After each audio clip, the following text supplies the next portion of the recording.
Assalamualaikum warahmatullahi wabarakatuh. Selamat malam semuanya. Selamat malam Sobat Eko. Udah lumayan banyak ya yang join bersama kita di sini. Ada baiknya aku perkenalan diri terlebih dahulu. Saya Dinda Stika dari Communication and Engagement Officer Universal Eko. Sebelumnya aku mau ngucapin terima kasih nih dan selamat datang untuk teman-teman yang sudah hadir, karena pastinya setelah seharian beraktivitas dan pastinya udah lelah tetapi masih mau join bersama kita di malam hari ini. Semoga nanti apa yang kita diskusikan bisa tersampaikan pesan-pesannya ya. Nah, aku juga mau ucapin mohon maaf apabila komennya saya matikan agar acara berlangsung secara kondusif. Adapun juga informasi yang aku kasih tahu nih terkait cerita Eko series 2 episode 1, di mana kita membahas mengenai peranan CHSE khususnya environment dalam memulihkan pariwisata di Indonesia bersama Kepala Dinas Pariwisata dan Kebudayaan Provinsi Jawa Barat. Jadi ada kaitannya nih dengan episode 2 kali ini bersama Kak Dimas Teguh Prasetyo dari Community Empowerment Program Manager Eco Ranger. Oke, dan kali ini kita akan membahas mewujudkan wisata bebas sampah di Indonesia. Lalu kita bisa apa? Yang akan membahas terkait kondisi aktual hingga upaya apa saja sih yang bisa kita lakukan. Nah, aku mau undang Kak Dimas dulu ya. Oke, mohon ditunggu teman-teman. Oke, tanpa kita basa-basi, kita undang langsung Kak Dimas Teguh Prasetyo dari Community Empowerment Program Manager Eco Ranger. Oke, Kak Dimas sudah hadir ya di tengah-tengah kita? Apakah suara saya terdengar, Kak Dimas? Halo. Terdengar ya Kak suaranya? Halo. Suaraku bagus? Halo? Udah Halo. bagus? Ya. Iya, udah. Oke Kak, mungkin nih sebelum kita lanjut, aku mau nanya dulu nih kabarnya Kakak. Kabarnya Kakak baik-baik aja Pak? Gimana nih Kak?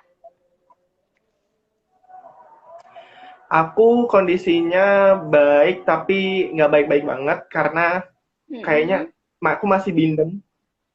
Kebetulan aku baru banget selesai ada kunjungan ke teman-teman Eco Ranger Banyuwangi.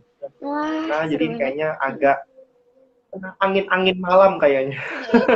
Semoga lekas sembuh ya Kak ya. Ya, sama-sama, terima kasih. Sepertinya ini suara saya masuk ya?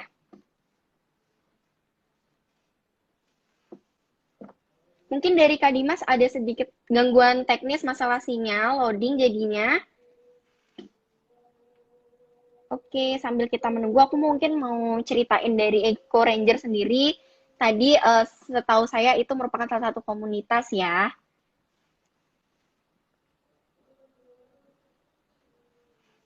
Oke, wah, Kak Dimasnya keluar nih. Mungkin karena ada masalah teknis. Jadi ditunggu, oke aku invite lagi ya. Mohon maaf teman-teman. Sambil kita menunggu, aku mau cerita tentang inisial aku. Oh, udah. Nah, tadi mungkin ada sinyalnya ya Kak ya? Ya nih, aduh, biarkan badan yang kurang sehat. Tapi kayaknya sinyal kita lagi nggak sehat ya Mbak? Iya, sinyalnya sama-sama nggak sehat ternyata. Ketularan kayaknya. Ya, apa yang mudah-mudahan? Ya, mudah-mudahan lancar. Lanjut diskusi, ada baiknya nih perkenalan dulu dari Kakak dan juga Eco Ranger itu apa sih? Monggo Kak, dipersilakan. Halo Mbak Dinda, teman-teman cerita Universal Eko, teman-teman Eco Ranger. Perkenalkan saya Dimas dari tim Eco Ranger. Jadi Eco Ranger itu salah satu inisiatif program di bawah naungan Green Generation Foundation, adanya di program pendampingan masyarakat atau pemberdayaan masyarakat. Kami sudah jalan kurang lebih 3 tahun ini dari 2018. Sudah ada Eco Ranger tuh ada di mana aja sih Kak? Itu ada di 9 kota di Indonesia.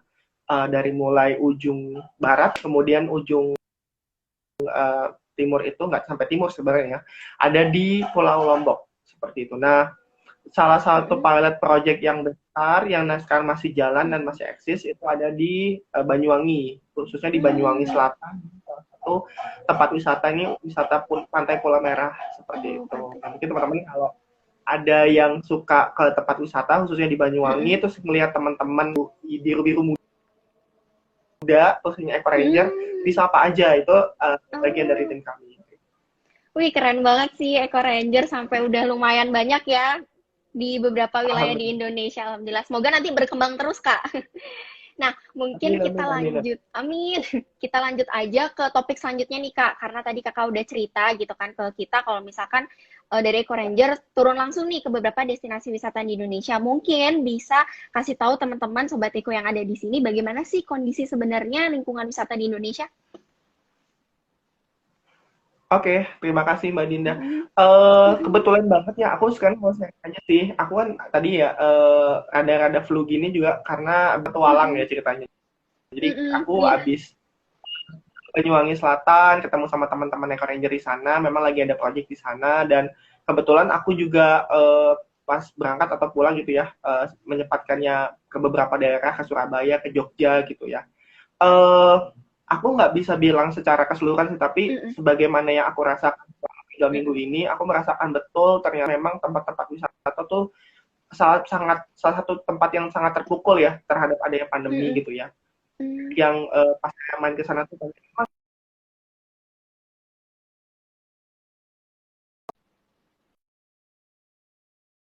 Mm-mm. minggu pertama ada ditutup ya, kawasan wisata masih tutup, terus kemudian kan udah melonggarkan ya untuk wisata tuh boleh buka dan itu kayak Mm. berasa banget sih Mbak teman-teman. Jadi Mm-mm. kayak orang terus kemudian boleh memperkenalkan ini loh karya saya gitu, kayak bener-bener ngerasa yang ditunggu tuh waktu yang ditunggu-tunggu gitu loh, kan sejak lama ya nggak bisa dibuka apa secara official gitu ya karena jadi saya ngerasa tuh akan banget gitu. Tapi sebenarnya yang menarik adalah ya ini jadi tantangan juga sebenarnya. Satu sisi ketika pandemi ini karena memang banyak Mm-mm. yang nggak buka gitu ya, banyak yang aku lihat juga, maksudnya di tempat-tempat yang aku Mm-mm. datangi justru malah berbenah gitu ya secara fasilitas gitu ya, mempersiapkan diri untuk kemudian nanti kalau new normal itu seperti apa. Tapi ada juga yang ya udahlah gitu pasrah gitu terhadap keadaan karena Mm-mm. memang banyak yang mungkin kayak pendananya habis atau mungkin kurang disupport lagi itu seperti apa. Mm. Itu juga mungkin tapi secara umum yang aku lihat sih itu tadi ada semangat, ada geliat ya mau bangkit lagi dari keterpurukan Mm. pandemi Wih. dan disusul juga dengan ini ya kalau di Banyuwangi sendiri kebetulan apa ya Banyuwangi menjadi salah satu uh, lokasi yang menjadi pilot project sampah. Halo, selamat malam teman-teman. Mohon maaf ya tadi ada sedikit kesalahan teknis karena masalah sinyal. Mungkin aku mulai lagi ya dari awal gitu. Jadi untuk pembahasan yang pertama karena ini juga menunggu untuk teman-teman join dan juga dari Eco Ranger. Jadi mohon maaf ya atas kesalahan teknisnya. Mungkin seperti yang tadi Kak Dimas bilang kita lagi ketularan gitu. Tapi nggak apa-apa. Yang penting kita masih semangat untuk sampai akhir, oke? Aku dari Kak Dimas. Oke, aku udah invite. Aku offin dulu ya teman-teman, mohon maaf. Wah, kita giliran ya jadinya.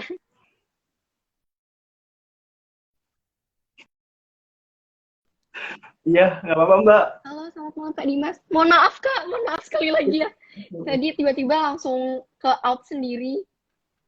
Yes, yes. Oke Kak, mungkin bisa diceritain lagi sama teman-teman ini mungkin mengulang ya karena tadi juga ada putus-putus gitu kondisinya seperti apa apalagi masalah persampahan nih yang ada di lingkungan wisata di Indonesia mungkin bisa dilanjutin Kak. Ya, tadi konteksnya adalah kita masuk di masa pandemi ya, Mbak. Mm-mm. Jadi tadi aku lagi ngobrolin soal bagaimana pengalamanku 3 minggu berada tinggal ya di sekitar kawasan wisata, khususnya di Banyuwangi. Kemarin saya Mm-mm. di Pantai Pulau Merah. Nah, banyak sih insight yang saya dapatkan tadi. Yang pertama soal geliat ya, karena mereka Mm-mm. memang sangat menunggu sekali untuk pembukaan kawasan wisata di tengah pandemi. Jadi juga perlu perlu didorong juga sih untuk bisa saling saling mengingatkan lah ya karena tetap harus protokol kesehatan. Nah, di samping itu juga masalah sampah, aku rasa ini juga bagian dari hal yang nggak pernah bisa kita hentikan gitu karena tiap hari kan kita makan, tiap hari kita Mm-mm. minum. Apalagi kalau kebayang nggak sih Mbak dulu waktu pas kita kecil gitu ya, kalau kita Mm-mm. wisata, pasti kan, aduh, aduh, pengennya tuh di tempat wisata tuh nggak mau jajan lah ya gitu. Kalau Mm-mm. ada kan ada dua tipe tuh ya, kayaknya kalau tempat Iya. wisata tuh nggak mau jajan, makanya Mm-mm. bawa banyak apa kalau aku Makanan. bilang perabot lenong, Ya, perawatan. perabot lenong. Banyak banget gitu, maksudnya banyak bawa apa bawaan lah gitu. Akhirnya ketika di sana kan mindsetnya adalah kalau berangkat berat, pulangnya harus ringan dong. Masa Mm-mm, mm-mm. dibawa lagi Benar kayak gitu. banget. Akhirnya kan masalahnya cuma mindahin sampah rumah tangga ke Mm-mm. tempat wisata. Tapi ada juga Mm-mm. yang mindsetnya kan ya kalau berwisata nggak usah ribet-ribet lah gitu. Kan soalnya banyak Mm-mm. jajanan. Akhirnya di sana Beli gitu jajan ya. banyak dan sama aja juga menghasilkan sampah sebenarnya. Jadi kedua tipe orang yang berwisata kayak gitu sebenarnya sama-sama menimbulkan sampah gitu ya. Karena memang tadi aku bilang ya setiap kita ada produksi dan konsumsi pasti menimbulkan sampah. Jadi adalah pada konteks destinasi wisata itu Mm-mm. belum semua destinasi wisata itu kemudian apa ya sanggup untuk bisa apa ya mendanai dirinya sendiri atau mungkin memperkuat dirinya sendiri Mm. untuk istilahnya. Soalnya banyak yang kayak saya sadar betul kok sampah ini sangat bisa Mm-mm. meresahkan para pengunjung misalnya gitu lah, sederhananya Mm-mm. gitu. Tapi kan kemudian dayanya para pelaku usaha tuh kayak ya saya cuma bisa misalnya nyiapin tempat sampah aja, nggak terpilah Mm-mm. gitu karena Mm-mm. mungkin uang apa namanya uang retribusinya juga sedikit kan kompleks lah kayak gitu atau mungkin Mm-mm. kayak yang eh, oh mungkin apa namanya saya tuh sebenarnya perlu ini tapi sebenarnya nggak disupport atau segala macam. Nah ini kan Mm. juga jadi bukan cuma PR yang ngelola tapi kita juga dan orang-orang di sekitarnya gitu pihak-pihak sekitarnya. Jadi sebenarnya Mm. masalah apa di kawasan wisata sebenarnya tetap ada walaupun pandemi tadi aku bilang walaupun Mm-mm. tutup. Gitu. Bahkan ada juga yang unik kemarin tuh kami sempat ngadain clean up Mbak 2 kali. Oh, Clean up clean tuh up. kayak Heeh. kegiatan. Yang World Clean Up Day itu Uh, kakak. Ya, tapi World Clean Up itu Hmm. kan kemarin jadi salah satunya. Terus memang Mm-mm. kita ada clean up 2 kali. Satu tuh kita Oh. bikin dua ini, kayak dua apa ya, dua event berbeda tapi sebenarnya sama-sama clean up gitu ya. Memang banyak kita ke tempat wisata Mm-mm. sama-sama pantai, tapi yang satu itu jarang dikunjungi dan emang nggak ada penghuninya. Jadi bayang ya perbedaannya. Kita tapi Oh. intervensinya sama-sama clean up. Nah, ketika di Mm-mm. tempat yang tidak ada berpenghuni, sama aja gitu hasil sampahnya hasilnya sampah yang ditemukan sama sama seperti yang di tempat tempat wisata yang dihuni gitu, yang dikunjungi gitu. Jadi kan Mm. sebenarnya ada atau nggak ada manusia di pulau gitu, sebenarnya ya tetap ada sampahnya entah dari mana ya, mungkin Mm. terbawa arus sungai gitu ya, terus kemudian dari produksi-produksi yang lain gitu. Jadi sebenarnya Mm-mm. kawasan wisata iya kayak gitu. Kalau pantai kan Tapi sebenarnya kalau misalkan itu nih kak. ini Mm-mm. ya tempat aja dia nggak bisa ngapa-ngapain ya, maksudnya dia Mm. pasrah gitu Iya ada benar. ke situ dari bawah. Jadi gitu sih menariknya jadi kayak Mm. oh ternyata pulau yang nggak ada penghuninya Sama juga saja. ada gitu sih Mbak. Nah, tapi kalau misalkan untuk jenisnya sendiri, Kak, tadi mungkin kan setelah pandemi mungkin yang kita tahu adanya sampah-sampah medis gitu. Apalagi yang saya lihat di berita-berita kalau misalkan sampah medis sudah mulai menggenangi perairan yang ada di Indonesia. Nah, itu emang kenyataannya emang seperti itu atau bagaimana, Kak? Iya, salah satu yang kemarin pas kami clean up di 2 tempat wisata itu di Banyuwangi juga banyak banyak tuh lebih dari satu ya, tapi memang kita nggak Hmm. ngitung detail. Mm-mm. Yang kami temukan itu cukup banyak adalah ya si masker apa kertas gitu ya. Itu juga Oh, dilema ya Mbak oke. karena memang kan apa orang Mm-mm. kan itu mungkin apa ya karena juga kebutuhan untuk bisa double Mm-mm. masker kan sekarang kapalnya gitu. Double Jadi kayak satu masker. masker kain, satu medis misalnya. Ya, itu juga banyak kami Mm-mm. temukan kayak gitu. Jadi yang Mm-mm. masih sering ditemukan adalah styrofoam. Nah, yang menarik adalah Mm. ketika aku kayak di sana gitu ya Mbak ya, menginap Mm-mm. di homestay. Kan nggak mungkin kita puasa ya Mbak, Mm-mm. pasti Iya. makan lah ya. Nah, Pasti makan. aku jadi kayak berefleksi ketika aku di kosan, aku kan sekarang nggak kos di Bandung ya. Ketika Oh. aku di kosan di Bandung, aku mungkin beberapa kali apa order makanan online gitu ya, Mm-mm. order makanan. Eh Yang aku lihat dibandingkan di sana ya, walaupun di sana aku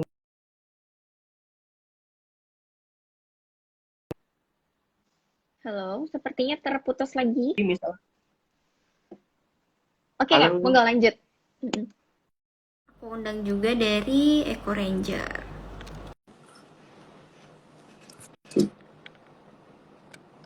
Halo, Kak, mohon maaf banget ini kayaknya sinyalnya mah lagi bermasalah ya yang kayak ada di internet.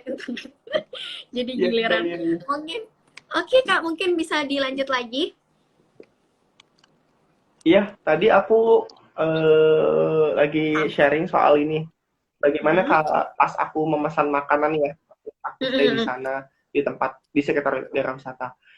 Aku berefleksi, ini bisa saja pandanganku salah ya, tapi Mm-mm. yang apa yang aku alami ini kayak kalau aku di kosan ya, kalau aku online order online makanan gitu, makanan online itu di sekitarku tuh di sini di Bandung gitu ya, di kota besar banyak banget yang aku temui para usernya tuh udah pakai misalnya packaging dari tahu kan Mbak yang kertas kertas yang keras itu kan, Iya, yang ada ya. lebih lebih inilah ya, lebih lebih ramah lingkungan gitu ya. Ramah lingkungan bisa Uh, ya dia terurai bisa gitu ya. ya kan kebanyakan packaging lagi ngetren gitu kan ya. Dia Iya, jual heeh. ininya dari konterkan gitu kan ya.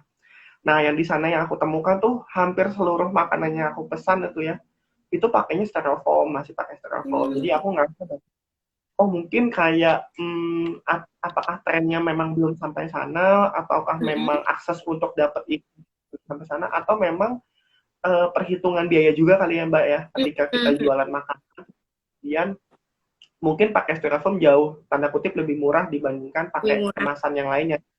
Lebih ngetren di kota-kota besar gitu kali ya. Mm-mm. Ya itu juga sih, jadi kayak aku merasa, wah beda banget nih gitu, maksud dari segi aku sebagai pelancong aja tuh ketika pesan makanan tuh yang keluar itu, makanya aku sama temanku suka kayak, aduh kita kalau emang bisa makan di tempat, kita makan di tempat deh gitu. Tapi kan banyak Bener-bener. sekarang tempat wisata masih pada tutup kan Mbak, jadi banyak Mm-mm. yang dia cuma nerima sih namanya pesanan-pesanan aja. Jadi makanya kadang yang sampai kita kayak, oh styrofoam kayak gitu.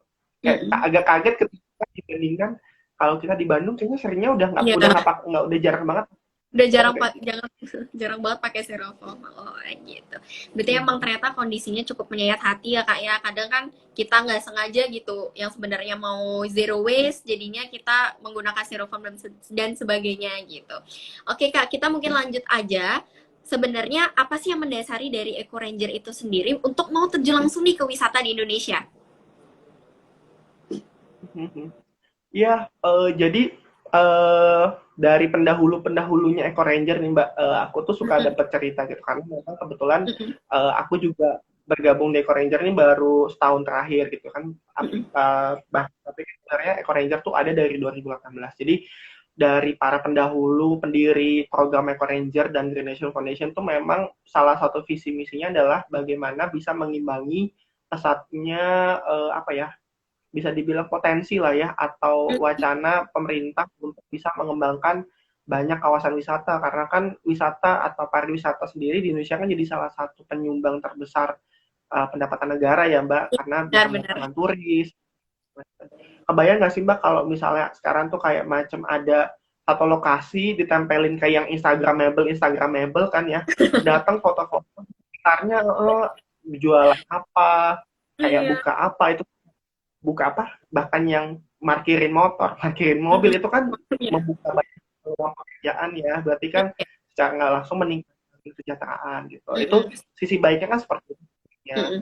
Cuma kan kadang dalam perubahan sosial itu kan ada sisi yang memang terkadang kadang mungkin luput, atau mungkin itu menjadi salah satu dampak yang sebenarnya itu perlu dipikirkan bersama gitu. Dan salah Mm-mm. satunya adalah soal apa itu sendiri tadi Lingkungan. yang kaitannya Ah, tiap hari kita benar. nggak bisa, bahkan masa kita ke tempat wisata nggak makan ya Mbak, minimal beli Iya. minum lah, minuman botol ya, Mm-mm. kecuali mungkin di bulan Ramadan aja kita ke tempat wisata Puasa. kan, tempat wisatanya ya, kalau bulan Ramadannya tempat wisatanya wisata religi kan, itu Iya. juga pasti beli-belian lah segala macam, tetap tetap Iya, ada benar. proses konsumsi di situ, jadi bisa Mm-mm. dihilangkan Nah, bener itu dari banget situ sih. sih Mbak. Terus Hmm. apalagi kan GF itu NGO ya. Jadi kayak Mm-mm. ya, mungkin teman-teman NGO atau teman-teman LSM juga punya kadang kan punya semangat yang keresahan yang sama lah ya kayak Iya. aduh kita mah nggak usah lah nunggu pemerintah atau nungguin siapa bergerak duluan udah kita Mm-mm. mah ngerjain aja apa yang kita ada gitu itu sih sebenarnya jadi kayak mencoba untuk mengisi kekosongan peran di Mm-mm. soal pengelolaan sampah di wisata. Ya, saya setuju banget sih sama tadi statementnya dari kakak juga, setelah menjalani apa atas dasarnya Eco Ranger itu sendiri. Nah kan kita bisa juga tahu ya kak ya kalau misalkan orang tuh udah tahu nih pentingnya lingkungan seperti apa, tapi kenyataannya pada dasarnya orang-orang masih belum tahu bagaimana cara bertindak untuk menghindarinya dan sebagainya gitu ya kak. Nah mungkin kalau misalkan dari kakak sendiri nih pendapat kakak seberapa besar sih kepentingan dari lingkungan ini untuk menyokong pariwisata di Indonesia? Enggak kak dijelasin. Iya, aku tuh sering sering dapat dengar cerita dari teman-teman Eco Ranger, terutama yang di lapangan ya. Ya mereka Mm-mm. bilang sendiri gitu ya, mereka juga sering dapat curhatan dari teman-teman pengelola wisata gitu ya. Waktu dulu sebelum ada Eco Ranger gitu ya, ya biasa gitu lah ya. Ya kadang banyak yang sampah berserakan, kemudian ya cuma mindahin sampah dari satu tong ke tong lain, terus kemudian ya akhirnya ke TPA juga kayak gitu. Jadi kayak siklus yang kayaknya ya udah nggak pernah, kayaknya udah salah satu sih apa ya isu yang mungkin nggak pernah dilihat gitu kayaknya karena mungkin kotor segala macam. Cuma lambat laun kan kayaknya pengelola wisata juga mungkin apa ya namanya gelisah sendiri kali ya kayak wah kenapa nih kok misalnya wisatanya jadi apa wisatawannya jadi malah berkurang atau mungkin banyak keluhan kan gitu ya. Aku Mm-mm. sih aku jadi berefleksi kayak zaman dulu aku kalau ke tempat wisata ya nggak sih mbak kalau misalnya kita ke tempat wisata terus kotor gitu ya pasti Iya, salah yang diomongin adalah ke orang lain kan kayak lu jangan ke situ lagi deh itu kotor tahu kotor lagi, kayak kamar kotor. mandinya jorok kayak Mm-mm. itu kan bikin orang nggak mau ke situ kan jadi akhirnya ya pendapatan berkurang segala macam dan Mm-mm. itu impactnya sebenarnya jadi ya lingkungan dalam konteks ini adalah kalau sampah sekecil sampah berserakan aja kan kadang menjadi apa ya image buruk lah ya buat pengelola wisata gitu. Betul banget. Anyway sorry mbak ada yang iklan sedikit atau tukang sate lewat. Oh, Oke kita itu banyak mungkin banget ya dari hal-hal yang tidak terduga gitu dari sinyal dari tukang sate. It's okay, nggak apa-apa kak. Nah, terus nih kak, duh, jadi lucu banget nih percakapan kita juga. Nah, kita kan pastinya dengan kita menjaga, seperti yang kakak bilang, kita nggak tahu nih kita buang sampah di sungai, berakhir nanti di lingkungan wisata dan sebagainya. Jadi emang teman-teman Sobat Eko maupun Rangers juga harus tahu nih caranya sedikit mencoba untuk menguranginya, untuk mengelola, sedikit pilah-pilah gitu. Atau enggak kalau misalkan di tempat wisata nggak ada tempat sampah mungkin disimpan dulu ya kak ya nanti kalau misalkan di perjalanan ada tempat sampah dibuang lagi. Bener banget sih tadi kakak bilang kalau misalkan pariwisata menyokong perekonomian di Indonesia jadi emang lingkungan itu sangat kompleks ya kak ya. Nah terus nih kak, dari Eco Ranger sendiri sebenarnya apa yang sudah dilakuin dari Eco Ranger terkait program maupun kegiatan kak?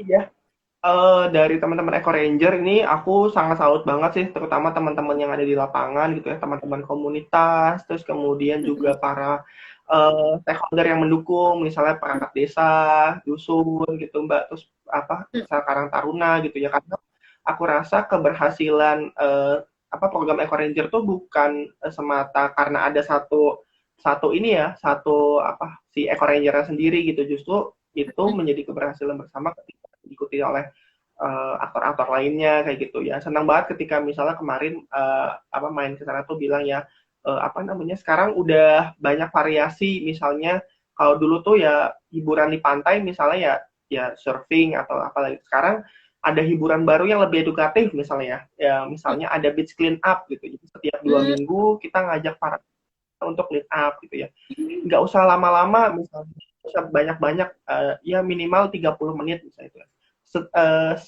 setidaknya apa ya punya punya gebrakan loh kalau memang tempat wisata itu tuh memang meningkatkan kesadaran terhadap lingkungan pengelolaan lingkungan kayak gitu atau kayak kalau di Banyuwangi itu ada juga educamp gitu ya educamp tuh kayak ngajakin mahasiswa Mbak, mahasiswa-mahasiswa untuk ngecamp di situ, terus kemudian belajar soal pengelolaan wisata gitu, sambil ya berwisata juga sebenarnya.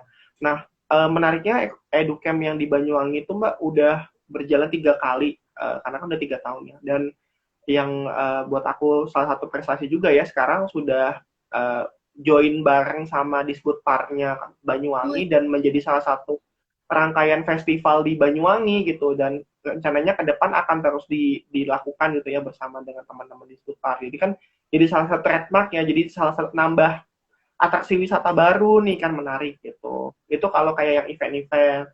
Kalau yang lebih teknis, misalnya teman-teman Eco Ranger ini bukan cuma ngasih edukasi, tapi misalnya mendorong teman-teman di apa namanya di desa gitu ya, atau bisa kelompok-kelompok untuk bikin sistem pengelolaan sampah yang sederhana, misalnya bank sampah, atau misalnya yang lagi Banyuwangi itu adalah namanya sentra kelola sampah. Itu semacam kayak TPS 3R mini, isinya tuh ada 10 orang.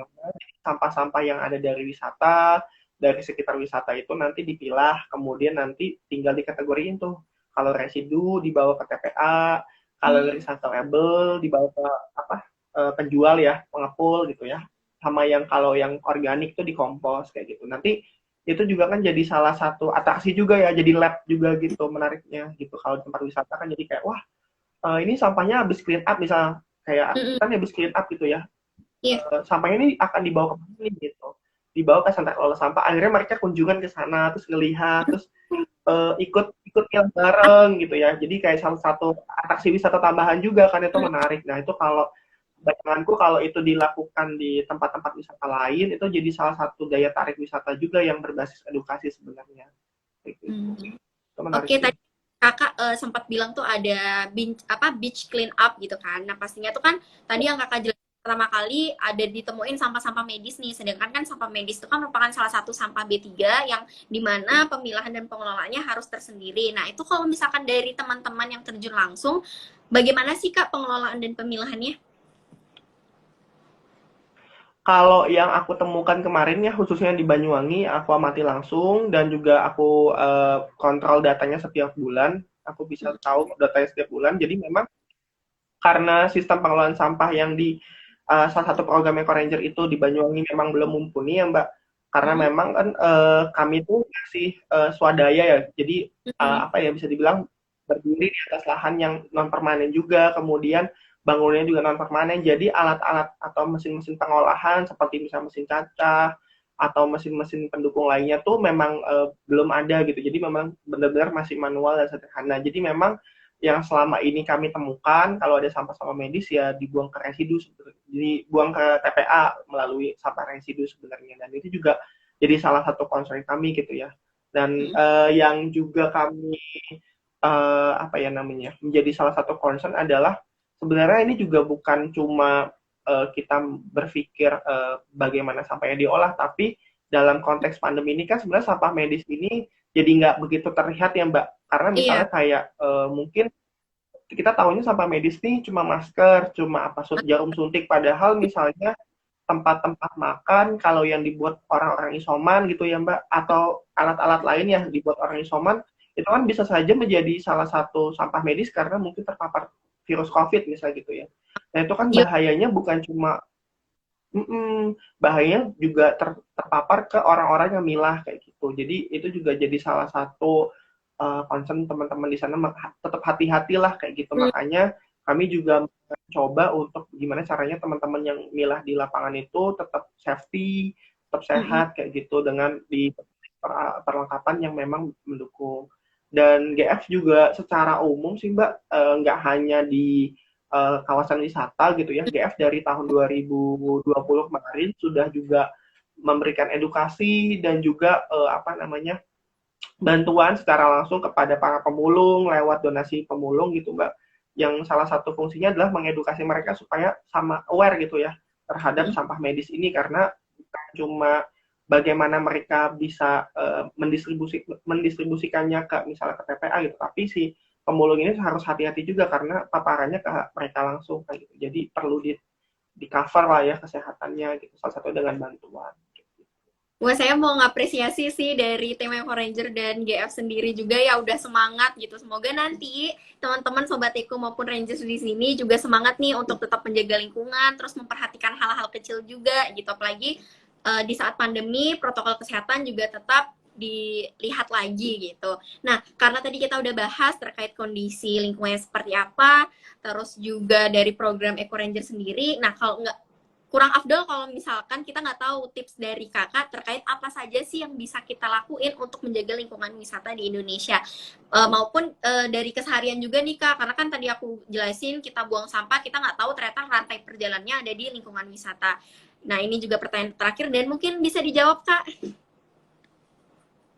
Ya, mungkin ini tips lucu-lucuan aja ya kali ya, Ya. karena nggak ada tips yang baku gitu dari aku. Tapi ini mungkin aku bisa sharing based on apa yang aku alami kemarin ya 3 minggu. Yang pertama, kayaknya sebelum wisata memang kita benar-benar harus ini kan ya, harus mindful, artinya kita tahu betul kita tuh mau kemana, ke tempat apa, kemudian mau ngapain. Karena nanti berkaitan juga sama apa yang kita bawa, yang kita akan lakukan di sana gitu ya.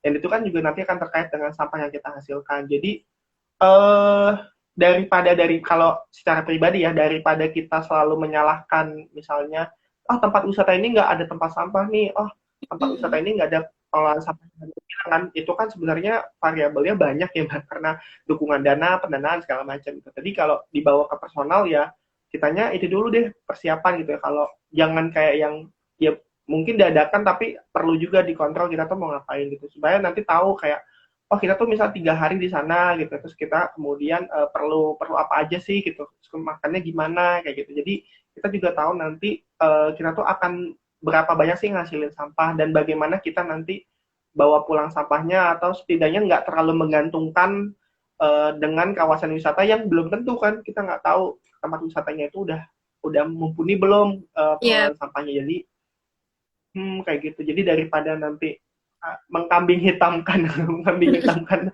kawasan wisata ya sebenarnya kan kawasan wisata memang milik bersama gitu jadi ya ada peran kita juga dari situ paling itu sih jadi being mindful untuk berangkat wisata tuh penting banget apalagi masa pandemi ya mbak jadi perlu dipikirkan termasuk ya soal kesehatan kita juga nanti kalau ada apa-apa kayak gimana itu kayaknya satu paket yang nggak boleh ditinggalin kayak antigen sekarang lah sama masker Ya. kayak gitu. Setuju banget sih sama tadi statementnya kakak kalau misalkan bilang tidak boleh menyalahkan tapi kita harus refleksi terlebih dahulu sama diri sendiri ya kak itu bagus banget sih kak. Nah kak ini udah nggak kerasa kita udah ngobrol lebih dari 30 menit bahkan ya gitu terima kasih banyak seru banget bisa ngobrol sama kakak semoga nanti apa yang kakak bisa sampaikan bisa membangun semangat teman-teman di sini untuk tetap menjaga lingkungan dimanapun berada, entah di lingkungan wisata maupun kita keluar rumah, kita ingat, oh lingkungan harus kita jaga nih, seperti yang kakak bilang. Nah, terima kasih juga kak, udah meluangkan waktunya malam-malam, selamat beristirahat, semoga lekas sembuh, tetapi pasti harus ada closing statement nih dari kakak. Monggo kak, untuk closing statement, biar teman-teman di sini makin semangat. Iya, apa ya closing statement-nya mungkin ini sih ya kita berwisata itu sebenarnya adalah suatu kegiatan yang mungkin bisa jadi membawa apa ya membawa manfaat bagi diri sendiri mungkin kita sekarang lagi stres gitu ya lagi aduh penat banget ya pengen wisata kemana gitu ya dan aku rasa ketika protokolnya sesuai bisa dijalankan dan memang tempat wisata yang buka itu jadi salah satu apa pilihan yang bagus lah ya untuk kita berwisata karena ya nature-nya manusia itu kan sebenarnya dengan alam ya kembali dengan alam gitu. Jadi sok itu dilakukan gitu. Tapi ingat juga sebelum teman-teman kembali ke alam gitu ya, ada tanggung jawab yang kita emban gitu supaya tidak mengotori alam. Jadi baiknya memang being mindful seperti apa yang teman-teman lakukan selama berada di rumah gitu ya. Coba juga lakukan ketika teman-teman mau keluar rumah. Jadi apa yang mau dilakukan, kemudian mau kemana dan mau ngapain itu juga perlu dipikirkan kembali gitu supaya itu kita tidak menghambing hitamkan pihak-pihak. Selamat wisata teman-teman tetap sehat dan waras ya karena setelah pandemi kayaknya kita butuh wisata banget nih. Iya, semoga semuanya lekas pulih ya kak ya. Baik kak, sekali lagi terima kasih kak Dimas atas wawasannya. Kalau misalkan kakak mau meninggalkan live IG ini, dipersilakan tidak apa-apa kak. siapa tahu nanti biar Ya, biar kita beristirahat gitu. Oke Kak Dimas, terima sukses kasih terus banyak. Bu, buat Ya, sehat semuanya. Thank buat you. tim Eco Ranger juga ya Kak ya. Sama-sama. Dadah. Oke teman-teman, tadi kita udah bahas bareng sama Kak Dimas terkait kondisi aktual lingkungan wisata hingga upaya-upaya apa aja yang bisa kita lakukan. Nah, berakhir juga sudah acara ini. Semoga dengan acara ini menjadi pembuka hati buat teman-teman untuk lebih semangat ke depannya menjaga lingkungan. Menjaga lingkungan itu bukan tentang aku atau kamu, tetapi aku dan kamu. Bersama Universal Eco, mari bebaskan Indonesia dari sampah. Siap mengolah sampahmu secara bertanggung jawab. Saya Dinda pamit undur diri. Wassalamualaikum warahmatullahi wabarakatuh. Sampai jumpa di cerita Eko seri selanjutnya.